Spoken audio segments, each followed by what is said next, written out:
अगर आपको सैलून में जाकर रिलैक्सिंग हेयर वॉश करवाना पसंद है तो अलर्ट हो जाइए। American journal of emergency medicine में छपी स्टडी कहती है कि हेयर कलर हो, मसाज हो या कोई दूसरा ट्रीटमेंट, इस सब के दौरान गर्दन को ज़्यादा झुकाना या मोड़ना पड़ता है। इस पे सावधान रहने की आवश्यकता है।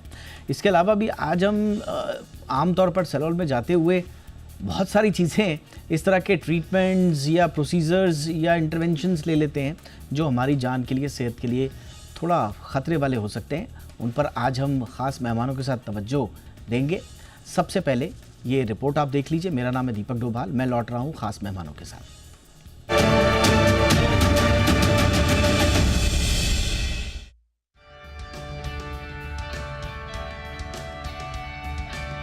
रिलैक्सिंग हेयर वॉश करवाना बेहद पसंद है तो ज़रा सावधान हो जाइए। एक ताज़ा रिसर्च ने चौंकाने वाले खुलासे किए हैं। American journal of emergency medicine के मई 2025 एडिशन में छपी एक स्टडी के मुताबिक बार बार सैलून में सिर धोना आपके लिए स्ट्रोक का खतरा बढ़ा सकता है। स्टडी ने पिछले 5 दशकों में हुई 22 रिसर्चर्स का विश्लेषण किया, जिसमें 54 केसेस सामने आए। इन सभी मामलों में एक ही वजह थी, ब्यूटी पार्लर स्ट्रोक सिंड्रोम यानी BPSS। Beauty parlour stroke syndrome क्या है, इसे भी समझ लीजिए। दरअसल जब आप सैलून में शैम्पू बोल पर सिर पीछे की तरफ झुकाते हैं तो गर्दन में मौजूद वर्टिब्रल आर्टरीज दब सकती हैं या फट सकती हैं। ये वही नसें हैं जो दिमाग तक खून पहुंचाती हैं, और यही हल्की सी लापरवाही कभी कभी स्ट्रोक का कारण बन जाती है। सिर्फ स्ट्रोक ही नहीं, इस सिंड्रोम से चक्कर आना, धुंधला दिखना, बैलेंस बिगड़ना, सिर दर्द, उल्टी, लड़खड़ाती जुबान, शरीर के एक हिस्से में कमजोरी या लकवा जैसी समस्याएं भी हो सकती हैं। हैरानी की बात यह है कि ये लक्षण कई बार दिनों या हफ्तों बाद सामने आते हैं। रिसर्च में यह भी सामने आया है कि प्रभावित लोगों में 80% महिलाएं थीं। उम्र का दायरा किशोरियों से लेकर बुजुर्गों तक फैला हुआ था, यानी खतरा हर उम्र में मौजूद है। रिसर्चर्स का कहना है कि न्यूरोलॉजिकल इमरजेंसीज में BPSS इसलिए खास है क्योंकि इसका कारण बेहद आम है। सैलून में हेयर वॉश के दौरान गर्दन का ज्यादा पीछे झुकना जानलेवा भी हो सकता है। ऐसा ही एक मामला 2014 में सामने आया था, जब कैलिफोर्निया की रहने वाली एलिजाबेथ स्मिथ को हेयर वॉश के करीब 2 हफ्ते बाद स्ट्रोक आया। उनकी गर्दन इतनी ज्यादा पीछे झुकी थी कि वर्टिब्रल आर्टरीज कट गई। नतीजा ये हुआ कि आज भी उनको चलने फिरने में दिक्कत होती है। बाएं हाथ की मोटर स्किल्स कमजोर हैं और बाईं आंख पर असर पड़ रहा है। उन्होंने इसे लेकर कोर्ट केस भी किया था। अब सवाल उठता है कि ऐसी स्थिति में क्या करें। एक्सपर्ट्स के मुताबिक सैलून में हेयर वॉश के दौरान गर्दन को सपोर्ट जरूर दें। इसके लिए रोल, टॉवल या कुशन का इस्तेमाल करें ताकि गर्दन ज्यादा पीछे न झुके और आप स्ट्रोक के खतरे से बच सकें। यदि आप अपना सिर पीछे की ओर झुकाते हैं और आपको सुन्नपन या झुंझुनी महसूस होती है और आपकी बोली लड़खड़ाती है तो ये चोट के संकेत हो सकते हैं। इसके अलावा भी सैलून में मसाज, मालिश या अकड़न को दूर करने के लिए कोई भी प्रैक्टिस अपनाने से पहले प्रोफेशनल फिजियोथेरेपिस्ट से जरूर मिलें। तो अगली बार जब आप सैलून जाएं तो स्टाइल के साथ साथ सेहत का भी ध्यान रखें, क्योंकि जरा सी लापरवाही आपकी परेशानी बढ़ा सकती है। ब्यूरो रिपोर्ट, जी मीडिया।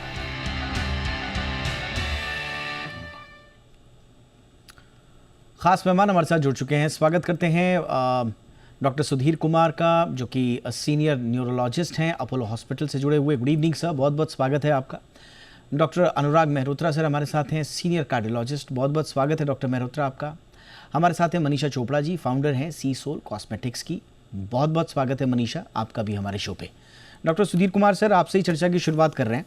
अब हालांकि ये जो ब्यूटी पार्लर स्ट्रोक सिंड्रोम है, बड़ा कम सुनने को देखने को मिलता है, BPSS, लेकिन नेक हाइपर एक्सटेंशन जो है वो अदरवाइज भी, हमें आप भूल जाइए दिल को कोई इशू होगा, ब्रेन को कोई इशू होगा, लेकिन ऐसा लगता है कि कई बार जब गर्दन ज़्यादा पीछे की तरफ झुक जाती है तो बड़ा असहज सा लगता है। तो कहने को बड़ी सामान्य सी बात है, लोग ये भी कहते हैं कि आप हर बात पे आप हार्ट की डिजीज़ की बातें लेकर के आ जाते हैं, लेकिन एक्चुअल में लोग हैं जो लोग फेस कर रहे हैं इसको, इसीलिए इंटरनेशनल जर्नल्स में ये सब छप रहा है। तो सर, कितना खतरनाक हो सकता है, क्या क्या सावधानियां बरतनी चाहिए? सबसे पहले बेसिक नेक हाइपर एक्सटेंशन के क्या क्या खतरे हो सकते हैं सर? धन्यवाद दीपक जी। ये एक अच्छा टॉपिक है क्योंकि ये आम जिंदगी से जुड़ा हुआ मसला है, और जैसा आपने कहा ये काफ़ी कॉमन नहीं है, जो कि अच्छी बात है। लेकिन ये भी नहीं है कि एक केस ऐसा देखा था जो कि नवंबर 2022 में मैंने अपने एक्स के पोस्ट पे लिखा था, और ये काफ़ी न्यूज़पेपर्स में भी ये छपा था तो बेसिकली अगर इसका ये ब्यूटी पार्लर स्ट्रोक सिंड्रोम के बारे में अगर हम देखेंगे, तो जब ये बाल को जब शैम्पू से धोते हैं और उसे सिंक में या बेसिन में रखते हैं, तो उस टाइम जो गर्दन है वो एक्सटेंड होता है और कभी एक तरफ भी उसको एक्सटेंड कर सकते हैं, मतलब एक बाईं तरफ या दाईं तरफ। और जैसा कि आपने बताया कि हमारे ब्रेन की खून की सप्लाई के लिए दो आर्टरीज होते हैं, सामने कैरोटिड आर्टरी और पीछे वर्टिब्रल आर्टरी। तो जब ऐसा गर्दन अगर हाइपर एक्सटेंड हो तो कभी कभी क्या होता है, वर्टिब्रल आर्टरी में प्रेशर आ सकती है। और बहुत रेयर केसेस में एक हम बोलते हैं डिसेक्शन, जिसमें कि ये जो आर्टरी है वो कट भी सकती है और उसके कारण जो पीछे का हिस्सा है ब्रेन का, सेरेबेलम और ब्रेन स्टेम, वहाँ पे खून की सप्लाई कम हो सकती है। लेकिन ये काफ़ी कॉमन नहीं है, ये बहुत ही रेयर सिंड्रोम है। और जैसा कि आपने बताया अभी तक लेस देन 100 केसेस हैं, लेकिन ऐसा भी नहीं है कि ये मतलब लोगों को दिखता नहीं है। ऑलमोस्ट सारे न्यूरोलॉजिस्ट ने जो कि 20-25 साल से प्रैक्टिस कर रहे हैं, डेफिनेटली सिंगल डिजिट में ऐसे केसेस देखे हुए हैं। तो ये कारण होता है। और इसके लिए सिर्फ मतलब हाइपर एक्सटेंशन ही ये काफ़ी नहीं है। अगर ये देखा गया है कि जो महिलाएं जिनका उम्र 50 से ज़्यादा है, या जैसे और दूसरे रिस्क फैक्टर्स जैसे कि diabetes, high blood pressure, high cholesterol, तो उनको ये स्ट्रोक होने की संभावना ज़्यादा होती है। ये बहुत इम्पॉर्टेंट है। देखिए, बड़ा अच्छा लगता है, डॉक्टर मेहरोत्रा के पास हम चल रहे हैं। सर, बड़ा अच्छा लगता है, रूटीन हेयर वॉश काफ़ी रिलैक्सिंग होता है, हल्का फुल्का मसाज भी ले लीजिए, लेकिन नेक सेफ्टी को लोग भूल जाते हैं। और ख़ास तौर से ये इसकी वजह से जो आपके कनेक्शंस हैं, बड़े नाजुक ये गली है शरीर की, जो कि आपके दिल तक होकर जाती है। सर, तो कितना ज़रूरी है इस छोटी सी बात पर ध्यान देना। छोटी छोटी जितनी बातें हैं वो बिकॉज उसमें भी मैग्नीफाइंग ग्लास लगने लगा है। रीजन बीइंग कि हर लोग का लाइफस्टाइल चेंज हो रहा है। अब पार्लर का use become much more as compare to past. अब जैसे जिम को आप ले लिए, वहाँ पे प्रॉब्लम होने लगी, बहुत ज्यादा जिम में लोग जिमिंग कर रहे हैं, आपको उसको लेके भी इश्यूज काफी थे। लेकिन बात इस पे जो आती है कि जो हाइपर एक्सटेंड करने से परेशानी होती है, तो इज नोन फिगर। दूसरी एक एंटिटी होती है उसको बोलते हैं barber syndrome, that is more commonly known. Barber मतलब जब शेव कराते हैं आप, नेक पीछे जाता है, उसमें भी अक्सर ये परेशानी वाली बात होती है। उसमें एक तो वर्टिब्रो-बेसिलर आर्टरी वाली बात जो चल रही है, उसका कंप्रेशन हो जाए या अंदर डिसेक्शन हो जाए, उससे इस तरह की चीज होती है। That is extreme thing. But जो डिसेक्शन का मतलब ये होता है कि जो इंटरनल लेयर होती है वर्टिब्रल आर्टरी की, दैट गेट रप्चर्ड, तो उससे फ्लो अंदर रुक जाता है। तो दैट इज वेरी अनकॉमन, लेकिन देखा गया है ऐसा होता है। लेकिन जैसे जैसे इन सब चीजों का यूज बढ़ रहा है, आपका सैलून में जाने का, जिमिंग जाने का, तो इन सब चीजों के लिए क्या प्रिकॉशन होना चाहिए, उस पर ध्यान देना वाकई में जरूरी। जितने भी आपके वेलनेस सेंटर्स हैं, they ask for your history, कि आपको ब्लड प्रेशर, शुगर, ये बातें पता भी करते हैं, लेकिन इन बातों खासतौर से इनका ध्यान रखना जरूरी हो जाएगा। एक होता है कैरोटिड साइनस सिंड्रोम, वही मोरलेस सेम चीज होती है। उसमें गर्दन में कैरोटिड साइनस होते हैं, उनका काम वहां पर बैरोसेप्टर होते हैं। बैरोसेप्टर मतलब जो प्रेशर को महसूस करके बॉडी की फ्लो को एडजस्ट करते हैं। तो उसमें भी एक्सटेंशन में कई बार ऐसा होता है कि एकदम से बीपी फॉल करता है और एक हार्ट रेट स्लो हो जाता है, उसमें बेहोशी सिनकप हो जाती है। जो आप बात कर रहे थे ब्यूटी पार्लर सिंड्रोम या ब्यूटी पार्लर सिंड्रोम का इसका नाम है, उसमें जो कॉज जो बोलते हैं वर्टिब्रो-बेसिलर सफिशिएंसी ओनली, लेकिन ये सारी चीजें मिली हुई हैं। अगर कभी भी नेक एक्सटेंड ज्यादा होगा तो गर्दन में, या जो आपकी जो एडम सेपल होता है उसके बगल में ही होते हैं कैरोटिड रिसेप्टर, साइनस होता है और रिसेप्टर्स होते हैं, उनके कंप्रेशन होने के चांसेस ज्यादा होते हैं। कई लोगों ने महसूस किया जैसे आप मूव हो रहे हैं वॉश में से, उसमें हाइपर एक्सटेंशन होकर कोई चक्कर आ जाता है। ये जो बार्बर शॉप में इट्स वेरी कॉमन कि लोग बेहोशी या चक्कर आ जाता है, उसका रीजन ये है। लेकिन साथ में कैरोटिड साइनस भी एक स्ट्रॉन्ग रीजन है। जैसे डॉक्टर साहब कह रहे थे कि 50 के ऊपर ब्लड प्रेशर वाली बात है, शुगर वाली बात है, एब्सोल्युटली सर, ये चीजें बढ़ जाती हैं जैसे ट्रिक्स ये बिल्कुल सर। ये और जो अंडरलाइंग कंडीशंस वाले लोग हैं उनके लिए, जैसा आपने बताया, डॉक्टर साहब ने भी बताया कि उनके लिए चीज़ें बढ़ जाती हैं, तो उनके लिए किस तरह की सतर्कता बरतनी है।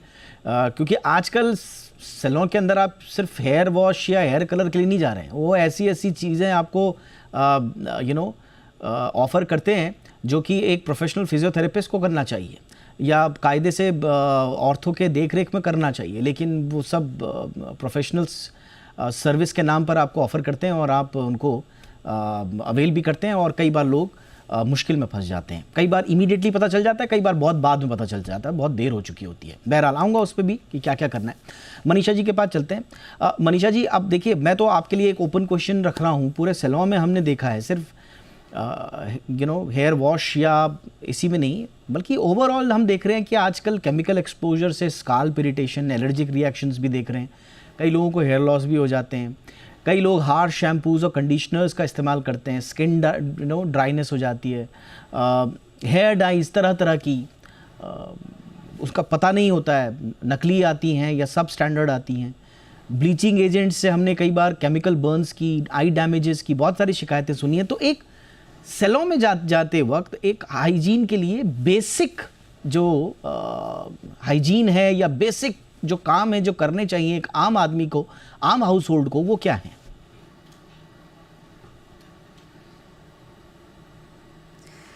दीपक जी, सबसे पहले तो जब भी आप किसी सैलून में जाते हो, वहाँ पर आपको ये समझ में आना बहुत ज़रूरी है कि उनका नॉलेज कैसा है उस सब्जेक्ट को लेके।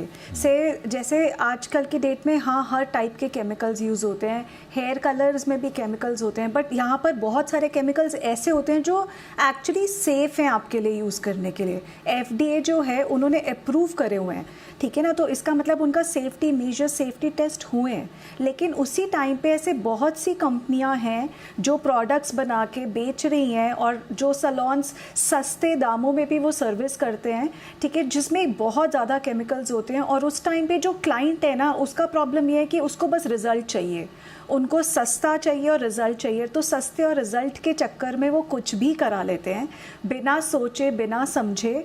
और तो मुझे ये लगता है कि आपको एक बेसिक नॉलेज कि उसमें कोई टाइप के पैराबेन्स ना हो, सल्फेट्स ना हो, फॉस्फेट्स ना हो, ठीक है, फॉर्मेल्डिहाइड ना हो, इस टाइप के जो केमिकल्स हैं वो ना हो, ताकि जब आप कोई भी ऐसा प्रोडक्ट अपने बालों पे या अपनी त्वचा पे इस्तेमाल कर रहे हैं तो आपको पता हो कि ये सेफ़ है, इससे आपको कोई प्रॉब्लम नहीं होगी हेल्थ वाइज या आपके स्किन के टेक्सचर में, ठीक है। और ये सारी चीज़ें मतलब हमारे लिए बहुत ज़्यादा मायने रखती है। जैसे डॉक्टर साहब ने भी बोला पहले कि ये आपको सिर्फ एक इंटरनल हेल्थ नहीं, एक्सटर्नल हेल्थ, दोनों चीज़ों पे बहुत ज़्यादा इसका फ़र्क पड़ता है। तो आपको अपने सैलून का जो थेरेपिस्ट है उसने कुछ भी बोल दिया, उससे कराने से पहले उसके बारे में थोड़ा सा ज्ञान होना कि आप जो चीज़ लगाने वाले हो या वो जो चीज़ आपके सर पे इस्तेमाल करेंगे या आपकी स्किन पे इस्तेमाल करेंगे, वो कितना उसमें कितने टाइप के केमिकल है और उसका क्या असर होगा। Absolutely. So this is very basic thing but very important thing. जो भी व्यक्ति को आप अपने ब्यूटी के लिए, अपनी ग्रूमिंग के लिए जो भी काम सौंप रहे हैं, वो उस बात का एक्सपर्ट है या नहीं है, उस साइंस को वो जानता है या नहीं जानता है, ये बहुत इंपॉर्टेंट है। एक छोटे से ब्रेक के लिए रुकते हैं। ब्रेक के उस पार सैलून के अंदर जाने के बाद हम, जैसे मैंने बताया कि बहुत सारी चीज़ें हम बतौर एक्सपर्ट्स उनको मान के अवेल करते हैं, तो क्या उन बातों का ध्यान रखना चाहिए। और मोस्ट इम्पॉर्टेंटली जो लोग अंडरलाइन कंडीशंस वाले हैं, जिनको बीपी है, जिनको शुगर है, जिनको कार्डियोवैस्कुलर डिजीज़ हैं या दूसरी तरह की दिक्कतें हैं, क्या उनको अतिरिक्त सावधानी बरतनी चाहिए सैलून में जाते वक्त? छोटे से ब्रेक के बाद इस पर भी चर्चा।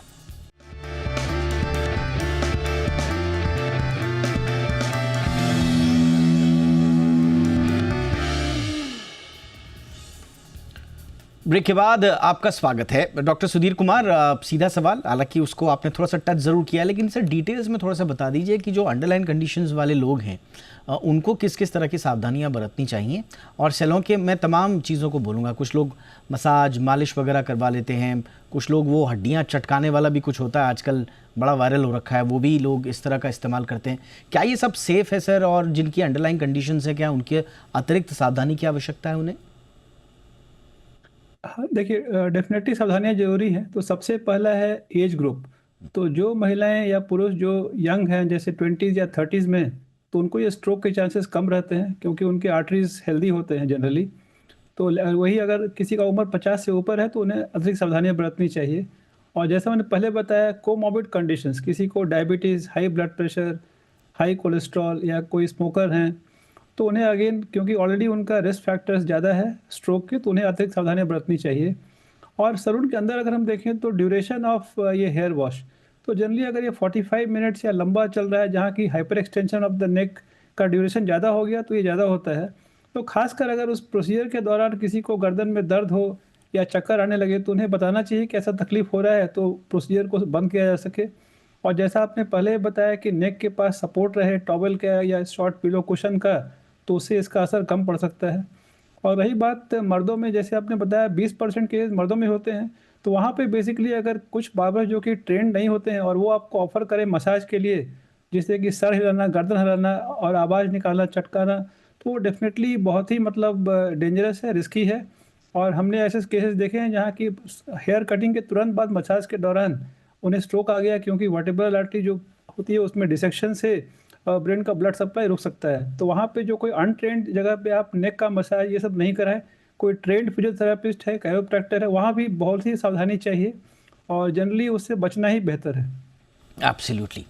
अनुराग मेहरोत्रा सर, कितना ज़रूरी है हर सैलून में ये एक प्रॉपर बेसिक हाइजीन को मेंटेन करना कि सैलून के अंदर जो भी व्यक्ति आ रहे हैं किसी भी एज ग्रुप के, और ख़ास तौर से अगर वो एल्डरली हैं, वुमेन हैं, प्रेग्नेंट वुमेन हैं, उनकी कंडीशंस को जानना समझना कि भाई आपको कोई पहले से कोई इशू तो नहीं है, और इसका एक सेंसिटाइज करना लोगों को कितना ज़रूरी है सर? सैलून का उपयोग बहुत ज्यादा बढ़ता जा रहा है, तो इसको लेके भी स्टैंडर्ड ऑपरेटिंग प्रोसीजर्स बनने चाहिए जरूर। जब इस तरह की चीजें हैं, और उसमें दूसरा इशू ये भी होता है कि जो मिडिल एंड थोड़ा हायर एज ग्रुप की फीमेल्स होते हैं, they are more beauty conscious. उसी एज में फाइबर कोलेस्ट्री में ब्लड प्रेशर, डायबिटीज वाली बात भी ज्यादा होती है। तो एक तो जहाँ भी जो भी वहाँ का स्टाफ है, staff must be trained adequately, उनको मालूम हो कैसे क्या करना है। Even if presence of a physician doctor is required in good saloons, तो जो अगर उनका इंफ्रा इस किस्म का है कि जहाँ पर उनकी प्रॉपर हिस्ट्री लेके उसके बाद करने वाली बात, उसके लिए चेक करने की इस तरह की कोई बात तो नहीं है, ठीक रहता है। एसओपीज बनना बहुत जरूरी है। जैसे दूसरी बात भी कहते, डिफरेंट एस्पेक्ट है पर्सनैलिटी के, इम्प्रूव करने के लिए वो बढ़ते जा रहे हैं, सभी में परेशानी आ रही है, तो हर जगह एसओपीज होना जरूरी है। अब जो एस्पिरेशंस है कि हमें इस तरह करना है, बेटर दिखना है, अच्छा दिखना है, तो उसमें कहीं ना कहीं मार्केट फोर्सेस भी आती हैं कि तब ऐसा कर लेंगे तो ऐसा हो जाएगा। Many exotic treatments are there, जो की बात हो रही तरह तरह की मसाज हो, तो जितनी भी इस तरह की एक्सोटिक चीज है, दे शुड बी अवॉइडेड। इसमें कोई शक ही नहीं है। जो भी कोई इस तरह की हाइपर एक्सटेंशन रिलेटेड कहीं भी एक्टिविटी होने वाली बात है, इस बात हम फोकस कर रहे हैं, उसके लिए उस व्यक्ति की स्पाइन, उसको कोई क्लिनिकल हिस्ट्री, सारे बातों का मालूम होना जरूरी है। जो मैं फिर बोल रहा हूँ, एक स्टैंडर्ड प्रोटोकॉल जो ठीक होती है वेल्थ सेंटर, उसमें भरवाते हैं उनसे जो पूरा कि आपकी क्या क्या हिस्ट्री कैसे रही है, एंड दैट इज एसेस्ड कि उनको अपना जो बेसिस करें, उसके बाद दे स्टार्ट डूइंग थिंग्स। लेकिन क्योंकि इतने ज्यादा सैलून हो गए हैं, कॉमनली होते जा रहे हैं, तो परेशानी वाली बात तो हो सकती है। We know why it is and we know how to prevent them, तो इसके लिए स्टेप्स लेने की जरूरत है मेरे ख्याल। एब्सोल्युटली सर, यही बहुत बुनियादी बातें हैं जो समझनी आपको ज़रूरी हैं। मनीषा जी, ख़ास तौर से महिलाओं के लिए आप क्या कहेंगी, क्योंकि इस तरह के जो दिक्कतें होती हैं, स्ट्रोक वगैरह, उनका शिकार ज़्यादातर महिलाएं हो रही हैं, और स्वाभाविक है ग्रूमिंग के लिए अपने ऊपर इन्वेस्ट करना बहुत अच्छी बात है, everyone should look good, but ये भी ध्यान में रखना है कि कहीं आपकी सेहत से खिलवाड़ ना हो रहा हो। तो apart from the knowledge of जो भी उसको वहाँ पर जो प्रैक्टिशनर है, जो भी वहाँ पे सैलून के अंदर जो भी प्रोफेशनल है, अपार्ट फ्रॉम उसकी क्वालिफिकेशन के और क्या क्या चीज़ें हमको मद्देनज़र रखनी चाहिए, ख़ास तौर से महिलाओं के लिए आप क्या सलाह देंगी?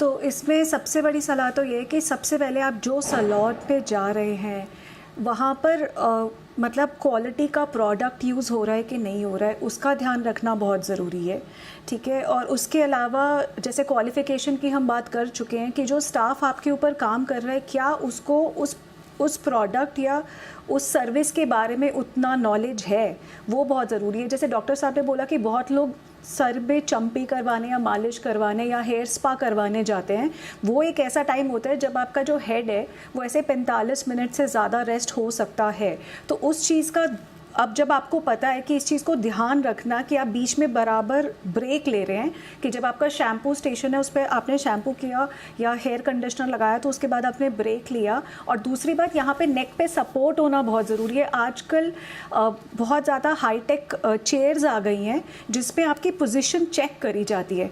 तो मतलब एज अ स्टाफ मेंबर क्या वो आपसे ये चेक करें कि आप कितना कंफर्टेबल हैं, आपका जो पोजीशन है जब आप हेयर स्पा या हेड वॉश करवा रहे हैं वो कैसे मेंटेन हो रहा है, उस चीज़ पे ध्यान रखना बहुत ज़रूरी है। जब आप सर्विस में हैं, करवा रहे हैं, तो आपको किसी टाइप का चक्कर तो नहीं आ रहे हैं, कोई डिजीनेस तो नहीं हो रही है, घबराहट तो नहीं हो रही है किसी टाइप की, वो ध्यान बहुत रखना ज़रूरी है। बट जैसे पहले भी डॉक्टर साहब ने बोला कि बहुत ही rarest of the rare cases है।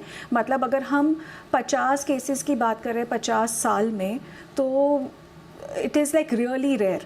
तो इतना भी चिंता करने की कोई ज़रूरत नहीं है। लेकिन सबसे ज़्यादा ज़रूरी यहाँ पर ये है कि आपका जो स्टाफ है, आप किसी क्वालिफाइड पर्सन से ही काम करवाएं, अनक्वालिफाइड स्टाफ से ना अपने आप को ट्रीट कराएं। आपको प्रोडक्ट जो है उसकी क्वालिटी पे मत कॉम्प्रोमाइज़ करिए, और थोड़े से पैसे बचाने के चक्कर में कोई ऐसा प्रोडक्ट या ऐसी सर्विस मत कराएं जिसका कि आपको लंबा टाइम का नुकसान हो जाए।